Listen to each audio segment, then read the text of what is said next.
सडक अर्जुनी तालुक्यातील पांढरी परिसरातील डुंडा या राखीव जंगलातून सागवान झाडाची मोठ्या प्रमाणात कापणी केली।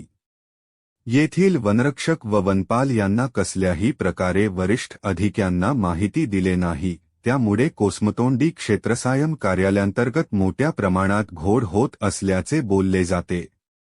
पांढरी परिसरातील डुंडा येथील राखीव जंगलातून सर्रास सागवान झाडाची कापणी केली। अशाच प्रकारे कोसमतोंडी परिसरात मोठ्या प्रमाणात लाकूडतोड, वाळू उपसा होत असून येथील वनपाल फुलचंद शेंडे बग्याची भूमिका घेत असल्याचे बोलले जाते। शासन नियमानुसार झाडे तोडणाऱ्या ठेकेदारांना नवीन झाडे लावणे गरजेचे असते, परंतु कोसमतोंडी परिसरातील वनपाल यांनी किती झाडे ठेकेदाराकडून लावण्यास भाग पाडले। असे काम न करता अवैध कामगारे व्यक्तीशी साठगाठ करीत असल्याचे बोलले जाते। याविषयी वनपालशी संपर्क साधण्याचा प्रयत्न केला पण संपर्क होऊ शकले नाही व शासकीय जागेत मोठ्या प्रमाणात लाकूड ठेवण्यात आले आहे। त्यामुळे या कोसमतोंडी परिसरातील वनपाल, वनरक्षक यांची चौकशी करण्याची मागणी होत आहे।